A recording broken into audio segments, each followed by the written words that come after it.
Today we're going to be working on a Chevy Tahoe. We're going to be removing the intake manifold and plenum, checking for a fuel issue. And this is for a Chevy Tahoe.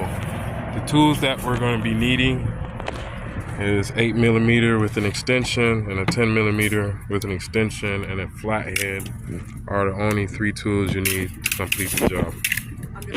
So first, we're going to take the 8mm and loosen up the airbox. One screw here, one screw on the intake manifold, and there'll be a clip here. Now, in order for us to remove the intake manifold to even get to any of the components underneath the plenum, we have to loosen the bolts located on top. It's a total of 8 here, here, here. In order to get to the ones back here, you have extension. You might have to shorten your extension just to be able to reach the screw here, and then there's one directly back there. Let me see if I can get you in there so you guys see it. It's probably not gonna work, but it's here, located next to the high and low port, but it's towards the firewall on the passenger side of the Tahoe. But I'm gonna go ahead and start removing the screws. And another trick, if you have the cover that's covering the plenum, there's 4 10mm bolts on each side. You can go ahead and remove it, and I found that it makes it 10 times easier to reach these bolts at the bottom that's holding the plenum in itself. I'm wrong.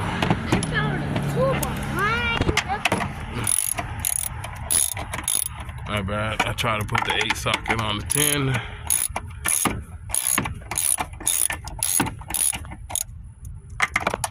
Yeah.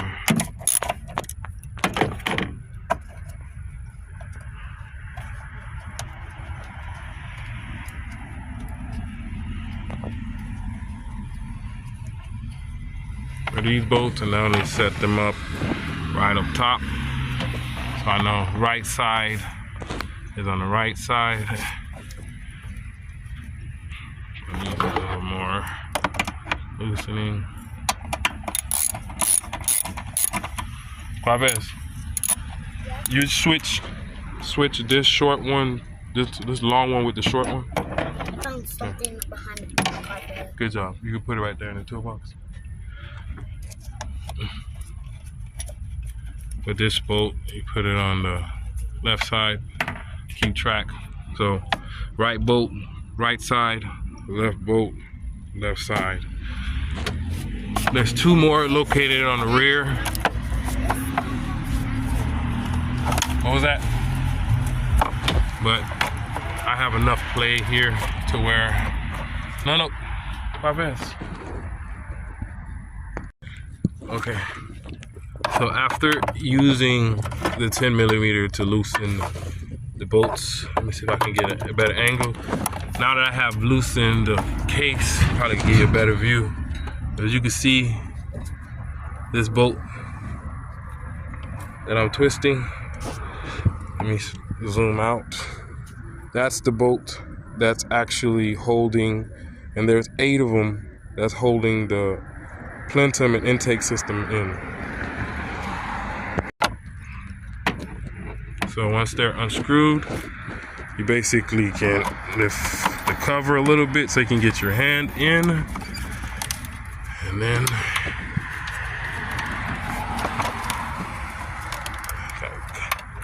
this is where people with smaller hands will fit in, work a little bit better.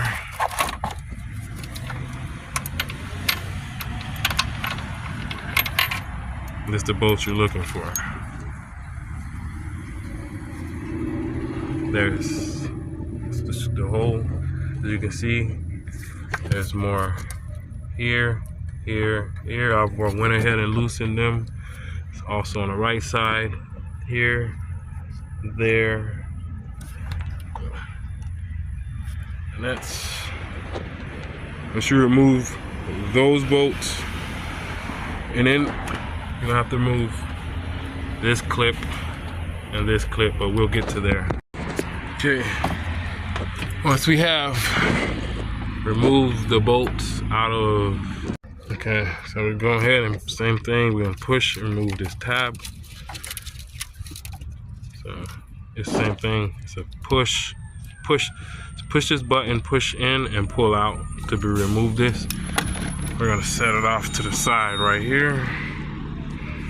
And now we're going to need a 10 millimeter to remove this sensor, or I should be able to remove this tab.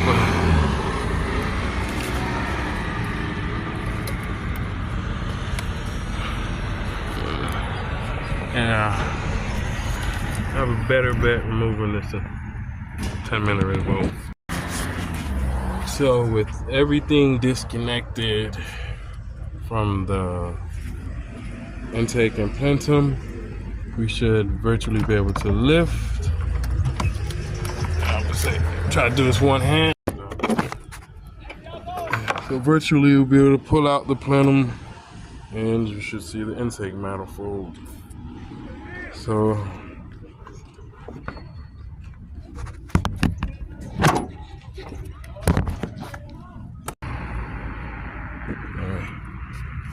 move a heat shielding,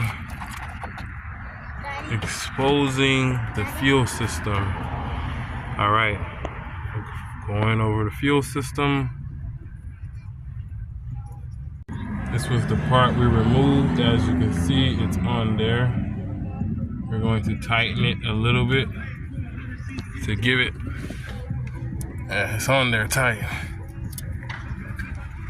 So if you're having a fuel issue or a fuel smell, once you remove the intake and the manifolds and you can see the exhaust, this is the fuel line, which I would recommend checking this sensor right here to be exact. Because if I rub my hand here, you see it's shiny. This part's dry, so I just replaced it, so now it's not. Let's give it a test. No fuel. So we go ahead and put everything back. We're gonna start with the heat shield. We're gonna line that back up. The heat shield covers the fuel system from any damage once we install the intake manifold. Next. Now we got the heat shielding that's protecting the fuel line. It's installed the plenum and exhaust. I would recommend. It's gonna be kind of difficult. I'm doing this with one hand while holding the camera.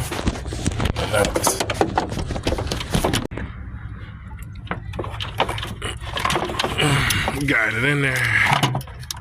With one hand. Get back to you 1 second. So now it's all about adjustments. Make sure it's correctly seated in.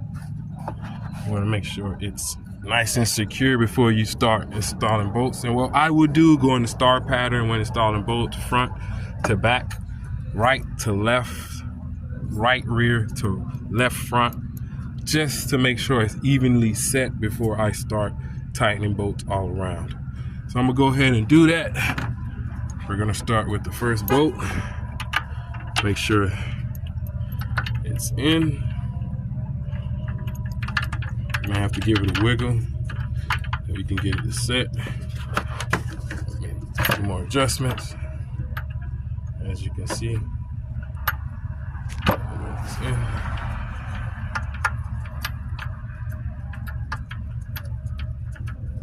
I'm gonna work on the rear. Rear bolt. We're gonna aim towards the rear here. I'm gonna lift up this casing so I can get a better positioning. Make sure that's secure.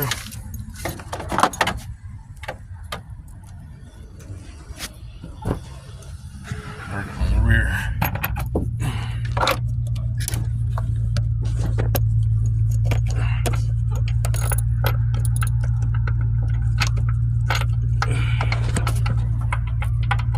Tighten it a little bit. Okay. So now I'm going to take my extension.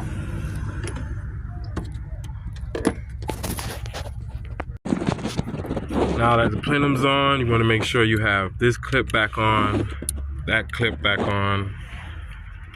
I went on and installed this one for that sensor. Remember, we had to remove that 10mm bolt. So before you put anything else on, make sure you verify this is plugged up. You want to make sure this is plugged up. Under it, there's a sensor. It has 2 ports. This is in. Directly under it, as you can see, there's a switch that's in. This port is for the hose, as you can remember. Now, what we want to do is siphon it in a way it's out the way and off the manifold block, so we're going to guide it back how it was. So we're going to lock it in place.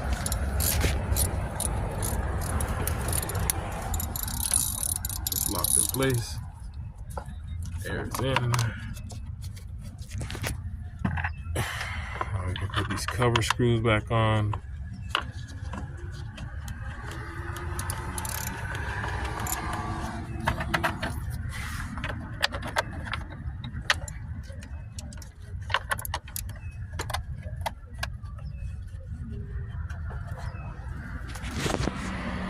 All right. Now we're gonna install. We have the air intake set back in. Make sure it's locked in. Now we're just gonna screw these 2 last bolts, lock these back in place. And there's another one on this side. Lock that in place. Or you just push in, make sure it's locked in. And tighten. Job done. And that was removing the intake off of a Chevy Tahoe.